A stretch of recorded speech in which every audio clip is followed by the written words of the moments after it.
My lords, ladies and gentlemen, hello and welcome back to Rimworld. This is episode 2 of our survival challenge series, and as we left off last time, Nitraro here was suffering from a mental break. As we can see, that has now subsided, thankfully, and we are now currently digging out a little stockpile area in the mountain, which is going to supplant our stockpile zone out here, which if we put a door just on the entrance here, it will provide our resources with protection from the negative outdoors penalty, so we'll no longer have any deterioration on any of our stockpiled goods. So once we've carved out enough space here, and I think that should be enough there, what we'll do is we will cancel the rest of the mining order. We will put the stockpile zone down now, and then we'll get rid of the other one, and we'll have everything hauled over here. It shouldn't take too long to haul everything over here, just I think maybe 1 or even 2 trips should be enough. So we'll get that done right now. So we'll delete the old stockpile, and we'll immediately send Nitraro off to prioritise hauling all our goods over to our new stockpile, and then we'll have him construct a door to this entrance here. That way, as I said, this negative deterioration factor here from being outdoors will no longer be an issue. So let's put the wooden door up straight away. So we'll prioritise constructing that now. There we go. And as we can see, things are no longer going to deteriorate in here, so we don't have to worry about time pressures when it comes to using up our stockpiles. Just having a look at the map here, and unfortunately we've not had anything arrive on map yet for us to hunt or to eat, so for the time being we are going to have to stick to fishing and just hope that we do have something arrive on our map that we can hunt down for a more sustainable or a larger boost to our stockpiles.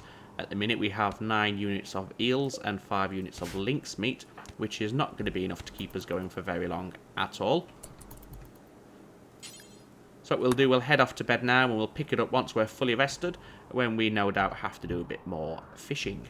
Okay, so overnight we've had a colonist crash land on the ice sheet. This is Adele de Blois. She's bleeding out in 5 hours. Let's just have a look at her biography here. Incapable of caring and animals. However, she does have very good shooting and melee skills, as well as a high passion for intellectual.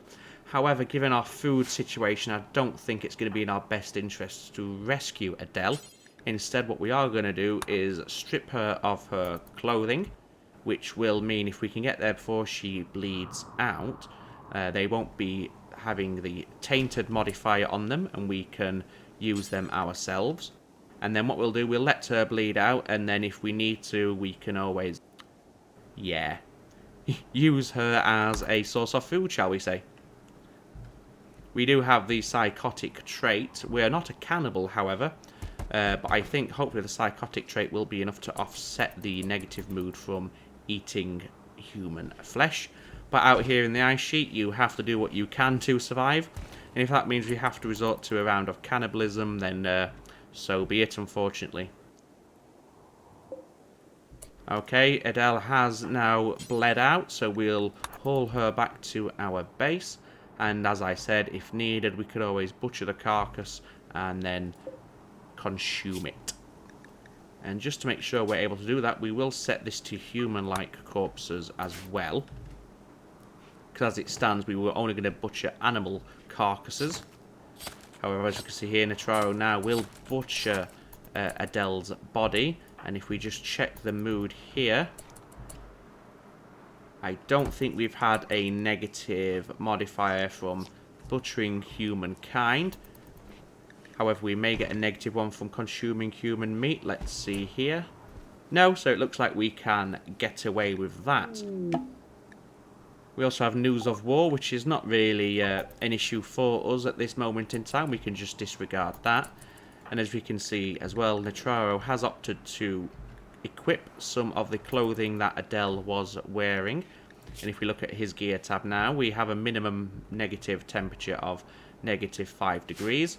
At the minute it's -4, so we are more than comfortable in our current outfit for the summer months. However, as the temperatures drop as the seasons pass, that's not going to last forever, and we are going to need some warmer clothing pretty soon, otherwise we're not going to be able to get anything done during the daylight hours because the temperatures are going to be as low as negative 60 degrees in the depths of winter. For the time being, however, we can allow Nitraro to do some fishing to boost our stockpiles as much as possible. While we're in a positive mood, we may as well force him to do that.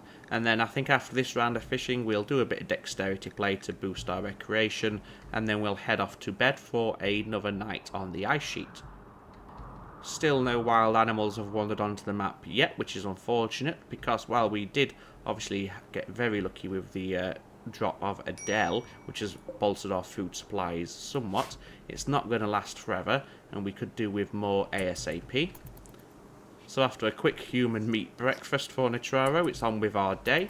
And I think what we're going to do first of all is we need to get some steel reserves, because I would like to build a well and a latrine. As we can see at the moment, we are having to take care of business, shall we say, out in the open, which is not great, and it does give us a negative mood modifier. Before I do that, I just want to check there was nothing on the map, and there is not. So now we can turn our attention to the mining, and we'll just mine out some of this steel up here. I think 4 blocks is going to be enough for what we need. So we'll have that queued up now and send him on his way.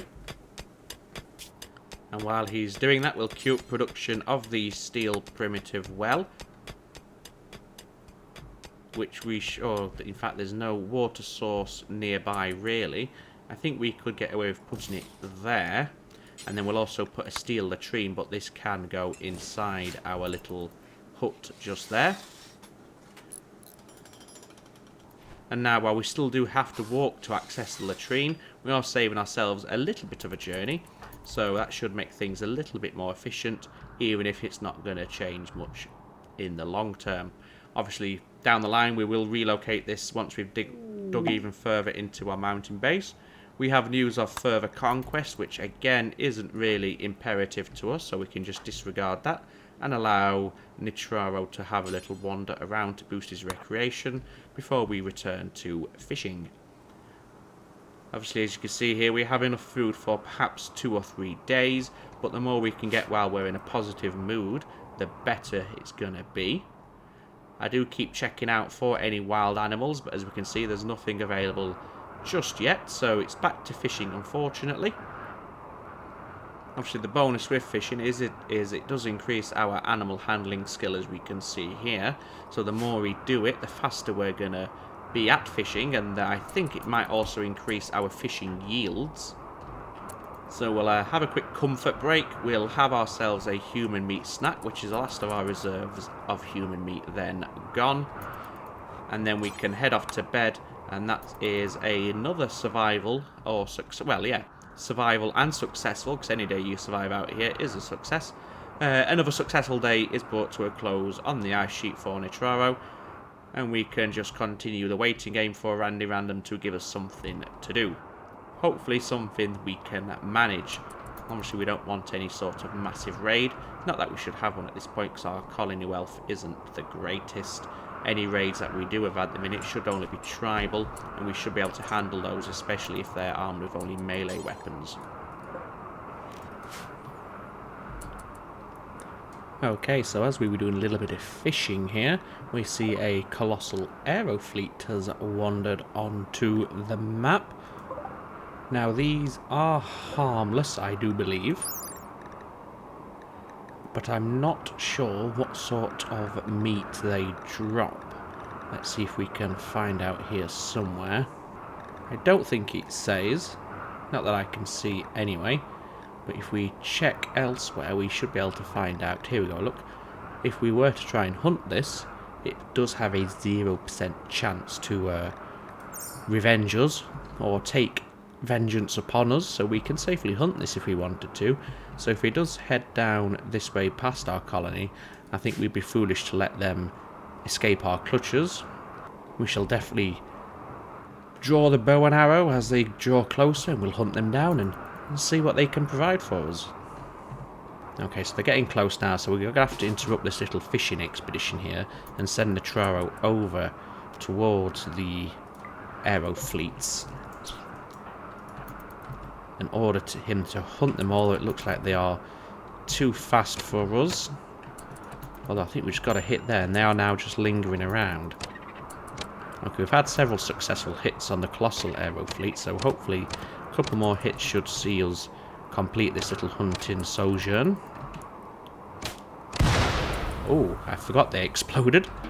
Let's, okay, we are going to haul it before it burns away, so that's fine. And we're going to, it looks like we're going to butcher it straight away, so we'll see if these do drop some sort of edible meat for us. That'll help bolster our stockpiles somewhat. Yes, we have aero fleet meat here. I mean, it doesn't look the best choice to eat, but when push comes to shove, you can't be choosy out on the ice sheet, so we may as well haul it into the stockpile. We've got it there in an emergency.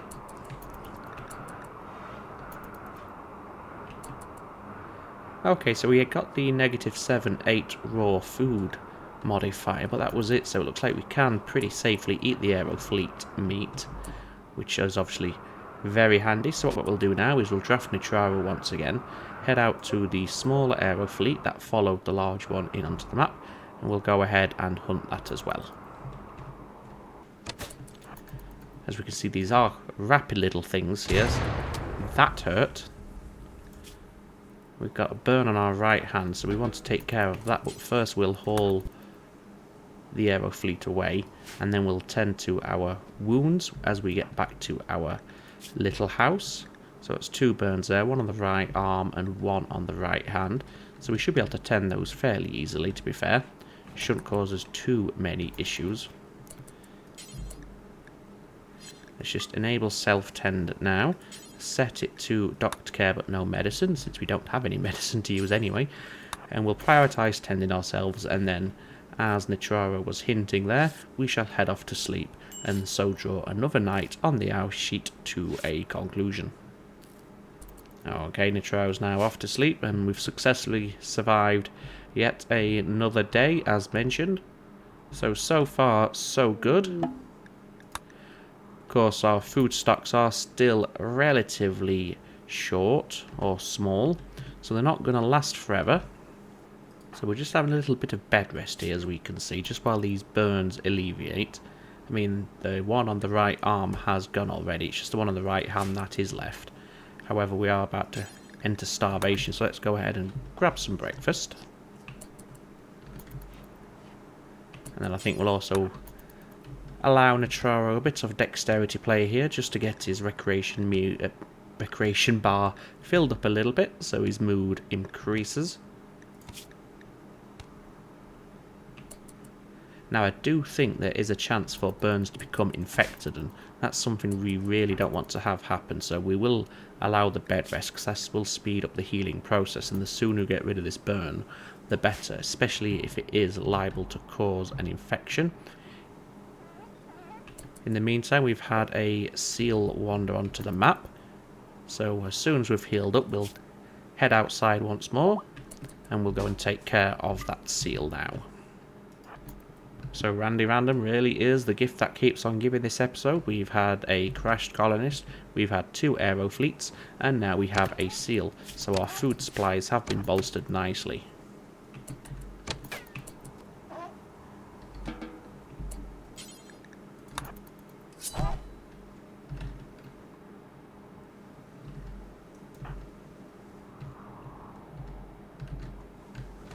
So as we can see on top of the seal that we've just managed to capture, there's another 2 animals just to the southwest of the map, which I believe we shall go investigate straight away.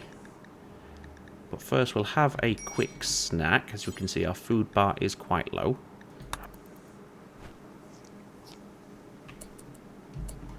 And then we'll now draft Nitraro, and we'll head down here. What do we have? We have a pair of otters.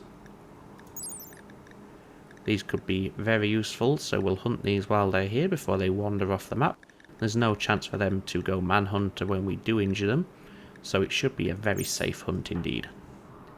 I'm just going to change the schedule here so we don't go to sleep at a certain time, instead we'll go when we are tired. And we'll just flag these two to be hunted, and then we'll let Nitraro do his thing here. And we should be able to return to base with 2 more corpses to consume and to butcher. These are rather elusive little critters, as we can see. But the upside of all this is it is helping our shooting skill improve all the time. And now we'll head over... Oh, this one's already dead. Excellent. So now we can prioritise hauling these back to base. Surely you're quicker just to cross the river rather than walking around the mountain there. So we'll manually guide Nitraro around. Okay, so we've now reached minor hypothermia. So we are going to have to just stop off at the base for a short while. We also need some food, so we'll have a snack and then head off to bed. Of course, we get food poisoning. That's the last thing we need, but we should have plenty of food to see us through. And now we've gone into another mental break. So what I think we'll do then, we'll end the episode here with Nitraro suffering another mental break, while we also suffer from major food poisoning. And we'll continue in episode 3, when hopefully Randy Random will continue to gift us kind events and the appearance of wild animals to keep us going as we get started and set up and established here out on the ice sheet. So if you did enjoy the video, go ahead and leave a like and a thumbs up. Feel free to leave any comments and suggestions that you may have down below in the comment section. And if you haven't yet done so and you want to support the channel, go ahead and hit that subscribe button. But for now, all that remains for me to say is take very good care of yourselves. As always, ladies and gentlemen, it's ta-ta for now.